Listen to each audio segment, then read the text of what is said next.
विद्यार्थी मित्रों, आप सभी का स्वागत करते हैं मौर्य क्लासेस में। विद्यार्थी मित्रों, ऑलरेडी हमने इंग्लिश ग्रामर का जो टॉपिक था हमारा डायरेक्ट और इनडायरेक्ट स्पीच। बच्चों, डायरेक्ट और इनडायरेक्ट टॉपिक हमने ऑलरेडी स्टार्ट कर दिया था, जिसके अंदर मैंने ऑलरेडी पार्ट 1 में लेक्चर 1 में बच्चों मैंने कहाँ तक पढ़ाया था वो मैं आपको बता दे रहा हूँ। लेक्चर 1 में बच्चों मैं कहाँ तक पढ़ाया था मैं आपको पूरा समझा दे रहा हूँ। लेक्चर 1 में बच्चों मैंने ये इसमें जो लिखा हुआ है, इसके अंदर जो लिखा हुआ है, इसके अंदर बच्चों मैंने पहला टॉपिक समझाया था कि सर्वनाम में परिवर्तन यानी प्रोनाउन में चेंजेस। इसके बारे में मैंने ऑलरेडी पहले ही समझा दिया था फर्स्ट वीडियो में। अगर आपने नहीं देखा है तो जाकर के देख लेना।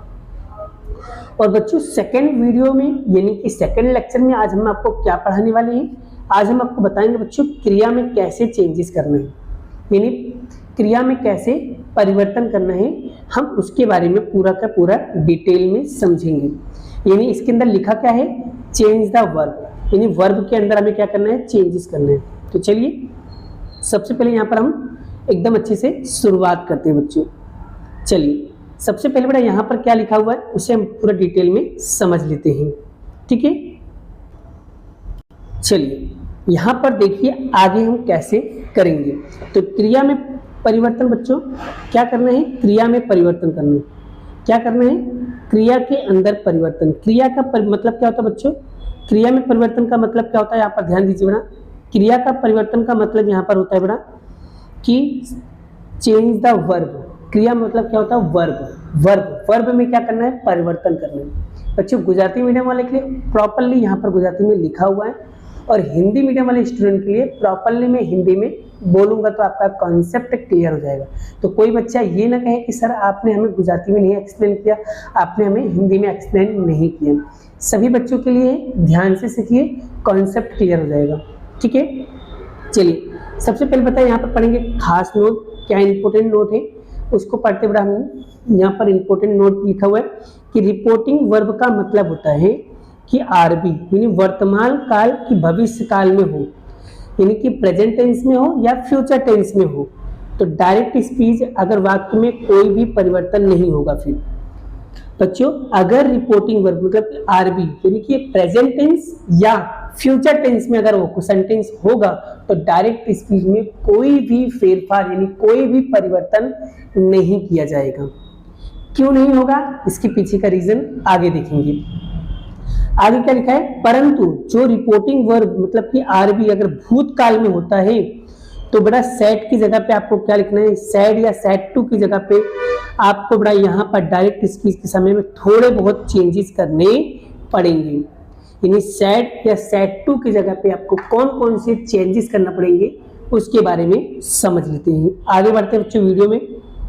चलिए आगे यहाँ पर हम समझते हैं बच्चों, आगे हम क्या लिखा हुआ है उसे भी हम प्रॉपर्ली समझ लेते हैं बच्चों। चलिए सबसे पहले बात करते हैं बच्चों यहाँ पर, चलिए यहाँ पर हम एकदम अच्छे से समझ लेते हैं बड़ा, ठीक है। चलिए सबसे पहले बच्चों यहाँ पर देखिए ये डायरेक्ट स्पीच है और ये इनडायरेक्ट है। तो बच्चों अगर डायरेक्ट स्पीच को अगर इनडायरेक्ट स्पीच में परिवर्तन करोगे तो क्या क्या चेंजेस करना पड़ेगा उसके बारे में समझ लेते हैं। तो चलिए समझते हैं बच्चों।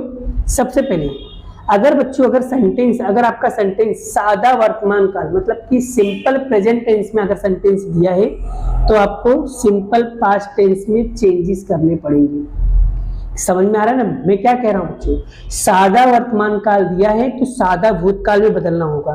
यानी कहने का तात्पर्य है, अगर मैं इंग्लिश में बोलूं सिंपल प्रेजेंट टेंस में दिया है तो उस सेंटेंस को हमें सिंपल पास्ट टेंस में चेंज करना होगा, ठीक है।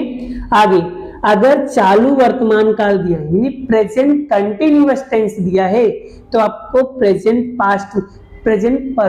पास्ट कंटिन्यूअस में चेंजेस करना रहेगा। यानी चालू भूतकाल में क्या करना होगा, परिवर्तन करना होगा। आगे बढ़ते बच्चों, पूर्ण वर्तमान काल दिया हो यानी परफेक्ट प्रेजेंट टेंस दिया हो तो आपको पास्ट परफेक्ट में कन्वर्ट करना होगा। प्रेजेंट परफेक्ट में दिया है, पास्ट परफेक्ट में चेंज करना होगा। यानी पूर्ण वर्तमान काल में दिया है, पूर्ण भूतकाल में बदलना होगा। क्लियर। अगर सादा भूतकाल दिया है तो पूर्ण भूतकाल में हमें क्या करना होगा, उसे चेंज करना रहेगा। चलिए आगे बढ़ते बच्चों हम लोग। चलिए आगे क्या लिखा है बच्चों, अगर चालू भूतकाल दिया है तो चालू पूर्ण भूतकाल में बदलेंगे, और अगर पूर्ण भूतकाल दिया है तो कोई भी परिवर्तन नहीं किया जाएगा, कोई भी चेंजेस नहीं होगा। ये क्लियर हुआ बच्चों। आगे बात करते बेटा नेक्स्ट, अब हम बात करेंगे क्रिया में परिवर्तन।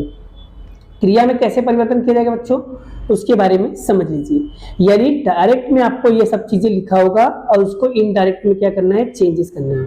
मतलब जिस क्वेश्चन के अंदर बच्चों अगर आपको एम या इज दिखाई दे, फिर से ध्यान से सुनना बच्चों, बहुत इंपॉर्टेंट है यहाँ पर। देखो अगर इज या एम या इज दिखाई देगा तो उसकी जगह पे आप बच्चों आपको क्या लिखना है, वॉज लिखना है। और अगर आर लिखा है तो आपको उसकी जगह पे क्या लिखना है, वर लिखना है। और अगर डू या डज लिखा है बच्चों तो आपको लिखना है डिड। और अगर हैव या हैज लिखा है तो आपको लिखना है हैड।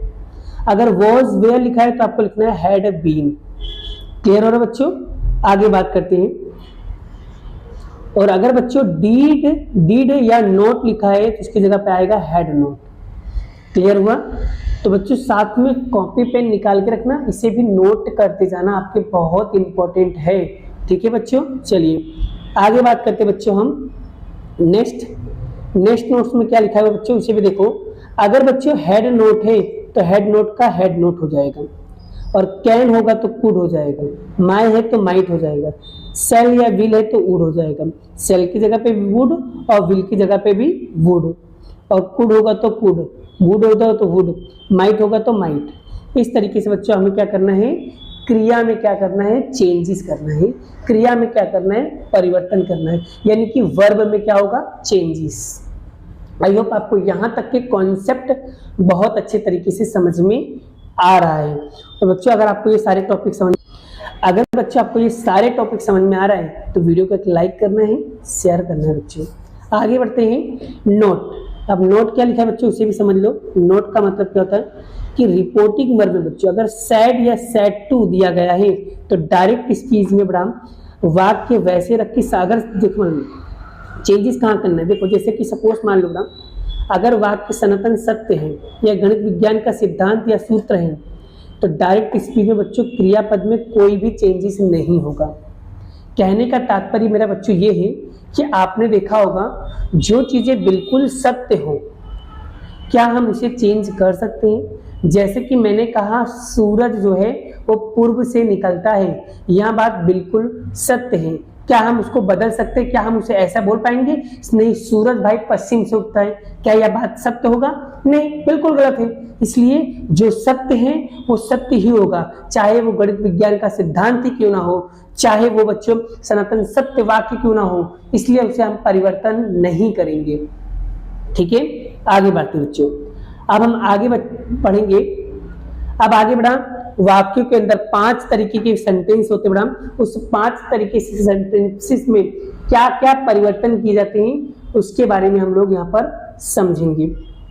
जैसे कि कितने टाइप के बड़ा, कितने प्रकार के सेंटेंस होते हैं, कितने प्रकार के वाक्य होते हैं, तो यहाँ पर देखो 5 प्रकार के वाक्य होते हैं। नंबर 1 पहला वाक्य विधान वाक्य, जिसे कहते हैं बड़ा असर्टिव सेंटेंस। और बच्चों इसका चिन्ह जो होता है बड़ा, उसका चिन्ह होता है ऐसे। ठीक है, चलिए अब आते हैं दूसरा बड़ा प्रश्नार्थ वाक्य, जिसे कहते हैं इंट्रोगेटिव सेंटेंस। इसका चिन्ह होता है बड़ा, इसका चिन्ह होता है ऐसे। और तीसरा है बड़ा अज्ञार्थ वाक्य, जिसे कहते हैं इंपेरेटिव सेंटेंस, यानी इसका भी साइन कैसा होता है, ऐसे। और उसके बाद चौथा आता है बड़ा उद्गार चिन्ह, उद्गार वाक्य, जिसे कहते हैं एक्सक्लेमेटिव सेंटेंस। और एक्सक्लेमेटिव सेंटेंस का सूत्र होता है बड़ा इस तरीके से, इसकी साइन होती है। उसके बाद बच्चों आते हैं शुभेच्छा दर्शक ऑप्टेटिव सेंटेंस। शुभेच्छा दर्शक में क्या आता है, जैसे कि dear, good morning ma'am, good morning, good afternoon, ऐसे किसी को विशिंग कर रहे हो, या हैप्पी बर्थडे, कॉन्ग्रेचुलेसन, किसी को विशिंग कर रहे हैं, तो उस समय बच्चों हम लोग ऑप्टेटिव सेंटेंस का इस्तेमाल करते हैं, मतलब शुभेच्छा दर्शक सेंटेंस का इस्तेमाल हम लोग करते हैं। आई होप आपको ये भी टॉपिक्स क्लियर हो रहे हैं बच्चों। अगर आपको समझ में आ रहा है ना सच में बड़ा, तो वीडियो को जरूर एक लाइक करना। ठीक है, तो मैं आपके लिए आगे भी ऐसे कंटेंट लाते रहूंगा। अगर आपको थोड़े भी डाउट हो रहे हैं बेटा, थोड़े भी कॉन्सेप्ट क्लियर नहीं हो रहे या थोड़ा भी क्लियर नहीं समझ में आ रहा है, तो बच्चों बेफिक्र होकर के तुम लोग मुझे कमेंट बॉक्स में कमेंट करके बताना है कि सर मुझे नहीं समझ में आ रहा है, और अगर नहीं समझ में आ रहा है तो मैं उसके लिए दूसरा कोई उपाय निकालूंगा। ठीक है बेटा, अगर आप लोगों को समझ में आ रहा है तो इसी तरीके से बेटा शेयर करना है लोगों को, और जिससे मैं इंग्लिश के सारे टॉपिक सारे कंटेंट के वीडियो में ऑलरेडी बना पाऊंगा। ठीक है, तो उम्मीद करता हूँ बच्चों आपको यहाँ तक के सारे टॉपिक क्लियर हो गए होंगे। आगे बढ़ते बच्चों, नेक्स्ट क्या लिखा है बच्चों, यहाँ पर हम देखते हैं।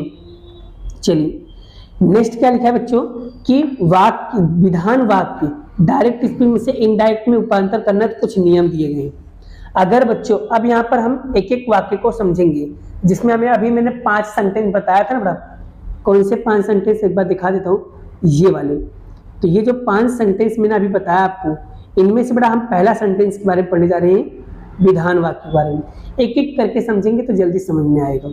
ठीक है, चलिए सबसे पहले बेटा यहाँ पर कुछ हम इसके नियम पढ़ लेते हैं। इसके कुछ नियम पढ़ लेंगे तो हमको यहाँ पर क्या होगा, आइडिया आ जाएगा। नियम क्या है बच्चों, ये देखो, अगर बच्चों विधान वाक्य दिया होगा तो कैसे नियम लगाओगे, देखो सबसे पहले आपको करना क्या होगा बच्चों, स्टेप 1 में सबसे पहले बोलनार और सांभलनार ये दोनों जैसे बेटा उसको वैसे के वैसे लिख देना। मतलब स्पीकर और लिसनर, जो व्यक्ति बोलने वाला हो और सुनने वाला हो, वो जैसा है उसको वैसे के वैसे लिख देना है। दूसरा नियम, वाक्य के अंदर बच्चों जो सुनने वाला व्यक्ति ना हो, जब व्यक्ति सुनने वाला ना दिया गया सवाल के अंदर, तब बच्चों डायरेक्ट स्पीकिंग में बेटा कोई भी परिवर्तन नहीं करना है, अगर सुनने वाला व्यक्ति नहीं दिया है तब। और उसके बाद तीसरा, जब वाक्य में सुनने वाला व्यक्ति दिया गया हो तो रिपोर्टिंग में थोड़े बहुत चेंजेस करने पड़ेंगे। जैसे कि सेज टू लिखा है तो टेल्स लिखेंगे, और अगर सेड टू लिखा है तो टोल्ड लिखेंगे, और अगर सेड लिखा है खाली सेड तो आपको लिखना है सेड का सेड। क्लियर हो गए बच्चों?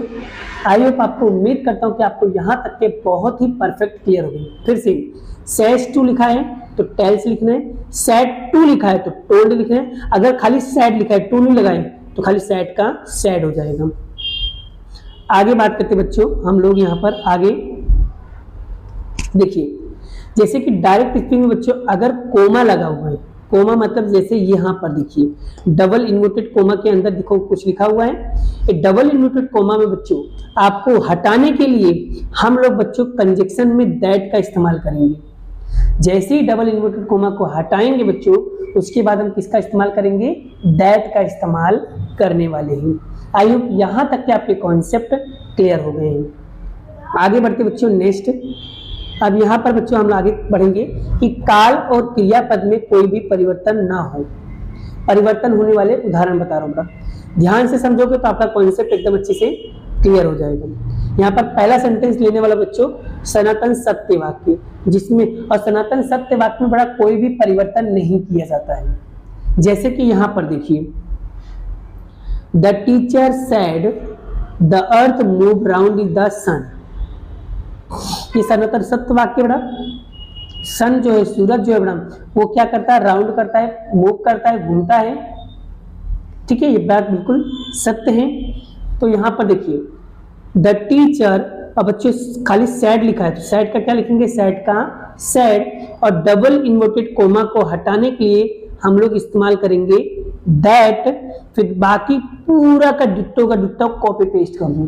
क्यों कॉपी पेस्ट, बिकॉज यहाँ पर कोई भी चेंजेस नहीं किया जाएगा। क्यों नहीं किया जाएगा, क्योंकि सनातन सत्य वाक्य हैं, जो सही बातें होती हैं उनमें कोई भी परिवर्तन नहीं किया जाता है। यहाँ तक क्लियर बच्चों? चलिए आगे बात करते बच्चों, यहाँ पर हम चलिए दूसरा यहाँ पर लिखा है the teacher said water boil the 100 Celsius temperature. बोतल के अंदर बच्चों 100 सेल्सियस तापमान होता है। ठीक है, यह बात बिल्कुल सत्य है। तो बड़ा यहाँ पर इसका कैसे उत्तर लिखेंगे, द टीचर का द टीचर, सैड का सैड, डबल इन्वर्टेड कोमा को हटाने के लिए दैट, और बाकी का पूरा कॉपी पेस्ट। वैसे यहाँ पर एक सेंटेंस और दिखा है, माई मदर सेड टू, अब यहाँ पर क्या आ गया, सेड टू आ गया। ध्यान रखो बच्चों, यहाँ पर क्या आ गया, said to me union is a strength, यानी एकता में बहुत ताकत होती है बच्चों। यूनियन इन स्ट्रेंथ, इसका मतलब होता है एकता में ताकत। अब यहाँ पर देखो, बोलने वाला कौन है, मम्मी है, और सुनने वाला कौन है, मैं, मतलब मैं। और बच्चों माय मदर सेड टू की जगह पे क्या आएगा बच्चों, टोल्ड आएगा। अभी मैंने सिखाया था ना, सैज टू की जगह पे आएगा टेल्स, सैड टू की जगह पे आएगा टोल्ड, और खाली सैड लिखा होगा तो सैड का सैड। क्लियर? तो माय मदर सैड टू की जगह पे टोल्ड, मी की जगह पे मी, और डबल इन्वर्टेड कोमा को हटाने के लिए दैट यूनियन इज स्ट्रेंथ। कोई भी चेंजेस नहीं करना पड़ा, जैसा है वैसे के वैसे कर दिए मैंने। आई होप यहां तक के आपके कॉन्सेप्ट क्लियर हो रही है। आगे बात करते बच्चों हम नेक्स्ट हम यहां पर बात करेंगे बच्चों, अब हम बात करेंगे सिंपल प्रेजेंट टेंस। यानी अगर कोई भी सेंटेंस सिंपल प्रेजेंट टेंस में दिया गया है तो हम उसको सिंपल पास्ट टेंस में क्या करेंगे, परिवर्तन करेंगे। ठीक है, चलिए बेटा सबसे पहले यहां पर हम शुरुआत करते हैं। देखिए पहला सेंटेंस क्या लिखा है, Mehul said to Paresh Amit sings a song. ये सिंपल प्रेजेंट टेंस लिखा है, इसको सिंपल पास्ट में बदलेंगे तो मेहुल की मेहुल, बोलने वाला व्यक्ति जैसा है उसको वैसे के वैसे लिखेंगे, और सेड टू की जगह पे लिखेंगे बच्चों टोल्ड, परेश का परेश, और डबल इन्वर्टेड कोमा को हटाने के लिए लिखेंगे दैट, अमित का अमित, और सिंग का क्या हो जाएगा बच्चों, सिंग का क्या हो जाएगा, सिंग संग संग, सिंग सैंग संग। तो यहाँ पर क्या आएगा, सिंग संग ए सॉन्ग। ठीक है, बड़ा वर्ब आपको याद होना चाहिए। वर्ब फॉर्म के 3 होते हैं, वर्ब का first form, second form, third form. अगर ये आपको नहीं याद है तो मुझे बता देना बच्चों, मैं आपके लिए उसके ऊपर भी एक वीडियो बना दूंगा जिससे आपका पूरा कॉन्सेप्ट क्लियर हो जाएगा। वर्ब आना बहुत जरूरी है। बहुत सारे बच्चों को वर्ब ही नहीं पता होता है एक्चुअली में वर्ब होता क्या है। ठीक है, लेकिन फिर भी बड़ा मैं आप लोगों के लिए ट्राई करूंगा कि बेस्ट में बेस्ट वीडियो बनाकर आप लोगों को प्रोवाइड करूं। आई होप, उम्मीद करता हूं आपको यहां तक के समझ में आ रहे होंगे। चलिए आगे बढ़ते बच्चों, हम अब यहाँ पर आगे हम आपको समझाते हैं। चलिए बच्चों आगे देखो, Raunak said to Riya, I do not like to play cricket. मुझे क्रिकेट खेलना नहीं पसंद है। तो यहाँ पर सिंपल प्रेजेंट टेंस लिखा है, सिंपल पास्ट में कैसे बदलेंगे, तो रौनक का रौनक, सेड टू की जगह पे आ गया टोल्ड, रिया का रिया, और बच्चों डबल इन्वर्टेड कोमा को हटाने के लिए हम लोग लिखेंगे दैट। और बच्चों आई हमारा अभी कल मैंने आपको लास्ट वीडियो में समझाया था बड़ा कि सर्वनाम में चेंजेस। अगर बच्चों आई होगा तो हमारा क्या होगा, फर्स्ट पर्सन। तो फर्स्ट पर्सन कौन है बच्चों, रौनक। फर्स्ट पर्सन कौन है बच्चों, रौनक है। रौनक लड़का है कि लड़की है। अगर बच्चों लड़का होगा तो ही लगाना है, और लड़की होगी तो सी लगाना है। तो रौनक फर्स्ट पर्सन कौन है, रौनक लड़का है कि लड़की है बच्चों, लड़का है, इसलिए क्या आएगा यहाँ पर ही। और डू का क्या हो जाएगा बच्चों, डिड। नोट का note, like to play cricket. Clear हुआ बच्चों यहाँ तक? चलिए आगे बात करते हैं नेक्स्ट क्या लिखा है बच्चों, Kinjal said to Ashok I like it. तो यहाँ पर क्या आएगा, किंजल का किंजल, सेड टू की जगह पे बच्चों यहाँ पर सेड टू की जगह सेड टू लिखा बच्चों, ये गलत है। इसकी जगह पे यहाँ पर क्या आएगा, टोल्ड आएगा। क्या आएगा बच्चों, सेड टू की जगह पे क्या आएगा, टोल्ड अशोक। और बच्चों डबल इन्वर्ट, यहाँ पर डबल इन्वर्टेड कोमा आएगा बच्चों। डबल इन्वर्टेड कोमा को हटाने के लिए हम लिखेंगे दैट, और आई फर्स्ट पर्सन कौन है, किंजल। अब बच्चों किंजल जो है वो लड़की है। किंजल कौन है बच्चों, लड़की। मैंने यहाँ पर गलती से लिख दिया है सी, ही, लेकिन इसका क्या आएगा बच्चों, सी आएगा। ठीक है, सी। और लाइक का क्या होगा, लाइक्ड, और इट का इट। तो यहाँ पर Kinjal told Ashok, double inverted comma हटाने के लिए that she liked it. Clear हुआ बच्चों? आई होप यहाँ तक कॉन्सेप्ट क्लियर हुआ। यहाँ पर थोड़ा प्रिंटिंग मिस्टेक था बड़ा, उसे ध्यान देना। ठीक है, चलिए आगे बढ़ते बच्चों। उसके बाद क्या लिखा है, Krishna said to Aman I write a story. इसका क्या होगा, कृष्णा का कृष्णा होगा, सेड टू की जगह पे क्या लिखेंगे बच्चों, टोल्ड, अमन का अमन, और डबल इन्वर्टेड कोमा को हटाने के लिए लिखेंगे दैट। और आई हमारा फर्स्ट पर्सन है बच्चों, कृष्णा। तो बच्चों कृष्णा हमारा क्या है बच्चों, सॉरी यहाँ पर बेटा, यहाँ पर एस नहीं आएगा बेटा। ठीक है, यहाँ पर आएगा ही। राइट का क्या होगा, रोट ए स्टोरी। राइट का रोट मतलब कि यहाँ पर पास्ट टेंस में आ गया इसीलिए, ठीक है। राइट का क्या हो जाएगा, रोट, ठीक है। क्लियर हो रहा बच्चों? थोड़ा सा यहाँ पर प्रिंटिंग मिस्टेक था, इस बात का ध्यान रखना बच्चों, थोड़ी बहुत गलतियाँ हो जाती है बनाते समय, ठीक है, ध्यान रखना बच्चों। चलिए आगे बढ़ते हैं हम। आई होप आपको सिंपल प्रेजेंट टेंस वाला सारे सेंटेंस समझ में आ रहे हैं। अब हम पढ़ाएंगे बच्चों आपको हम चालू वर्तमान काल। तो बच्चों चालू वर्तमान काल को हम चालू भूतकाल में परिवर्तन करेंगे। तो कैसे, तो चलिए समझते हैं, इसी भी हम डिटेल में समझेंगे बच्चों। तो चलिए यहाँ पर देखिए बच्चों क्या लिखा है, वो है Bansi said to Vidhi I am going to my house. चालू वर्तमान काल कैसे पता चलेगा बच्चों, यहाँ पर लिखा है आईएनजी, और अगर आईएनजी लिखा हो तो तुरंत पहचान जाना बच्चों कि वो चालू प्रेजेंट कंटिन्यूअस टेंस है। क्या है, प्रेजेंट कंटिन्यूअस टेंस है। क्लियर हुआ बच्चों? चलिए कैसे इसका उत्तर लिखोगे, तो देखो बंसी का बंसी, सेड टू की जगह पे लिखेंगे बच्चों टोल्ड, विधि का विधि, डबल इन्वर्टेड कोमा को हटाने के लिए दैट, आई कौन है, बंसी, बंसी कौन है, लड़की, इसलिए सी, एम का क्या हो जाएगा बच्चों, अभी मैंने सिखाया था बड़ा क्रिया में कैसे परिवर्तन करना है। एम या इज दिखे तो आपको क्या लिखना है, वॉज गोइंग टू, माई का क्या होगा बच्चों, माई, माई यहाँ पर माई यानी सेकंड पर्सन, तो माई बच्चों लड़की है तो क्या आएगा, लड़की है तो क्या आएगा, हर हाउस, ठीक है। क्लियर हुआ बच्चों? इस तरीके से नहीं पता चले बच्चों, नियम जो लिखवाया था, जो फर्स्ट वीडियो में और सेकंड वीडियो में जो भी मैंने नियम बताया, वो नियम नोटबुक के अंदर अच्छे से लिख के रखना बच्चों, जिससे आपका पूरा कॉन्सेप्ट क्लियर हो सके कि कहाँ कहाँ पर मैं चेंजेस कर रहा हूँ, ठीक है। चलिए आगे बात करते बच्चों, यहाँ पर हम यहाँ पर बात करते बच्चों, आगे क्या लिखा है, Nupur said to Meera you are looking very nice.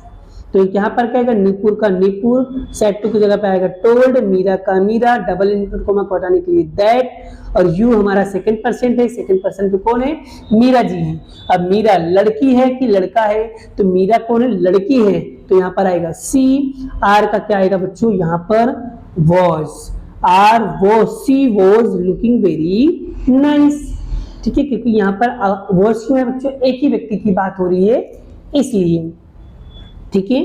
चलिए आगे बात करता हूं बच्चों नेक्स्ट। नेक्स्ट क्या लिखा है बच्चों, Pankaj said to Kusum I am giving you my new car. तो इसको कैसे बदलोगे, पंकज का पंकज, सेड टू की जगह पे आएगा बच्चों टोल्ड, कुसुम का कुसुम, डबल इन्वर्टेड कोमा को हटाने के लिए दैट, आई हमारा फर्स्ट पर्सन कौन है बच्चों, पंकज। अब पंकज लड़का है इसलिए यहाँ पर क्या आएगा हीज, और एम का क्या हो जाएगा वॉज, गिविंग यू का यू सेकंड पर्सन कौन है कुसुम, इसलिए यहाँ पर आएगा हर, माई का यहाँ पर सेकंड पर्सन है, यहाँ पर क्या आएगा माई, माई मतलब यहाँ पर फर्स्ट पर्सन यानी कि पंकज, यानी क्या आएगा हीज न्यू कार। क्लियर हुआ बच्चों? तो इस तरीके से हम लोग यहाँ पर चेंजेस करेंगे बच्चों। तो यहाँ पर बच्चों आपको ये वाला क्वेश्चन, विपुल वाला क्वेश्चन बच्चों मैं आपको होमवर्क पे दे रहा हूँ, ये वाला सेंटेंस आपको करना है प्रैक्टिस, ठीक है। चलिए तो बच्चों आज हम इतने ही रखेंगे, और नेक्स्ट वीडियो में आपको बताऊंगा पूर्ण भूतकाल। तो पूर्ण वर्तमान काल को पूर्ण भूतकाल में कैसे बदलेंगे, उसके बारे में बच्चों में आपको नेक्स्ट यानी तीसरे लेक्चर में मैं आपको एक्सप्लेन करने वाला हूँ। और इसी तरीके से सारे वीडियो को देखते रहना, सीक्वेंस वाइज देखोगे तो जल्दी समझ में आएगा। वीडियो को लेक्चर वाइज देखो, लेक्चर 1, लेक्चर 2, लेक्चर 3 के अकॉर्डिंग अगर देखोगे तो आपको वीडियो डेफिनेटली कहता हूँ बच्चों बहुत अच्छे से समझ में आएगा। और बाकी का वीडियो नेक्स्ट वीडियो में मैं आपको कराने वाला हूँ। अभी के लिए इतना ही, मिलते हैं नेक्स्ट वीडियो में, बाय बाय। जय श्री कृष्ण, राधे कृष्ण की जय, जय माता दी दोस्तों।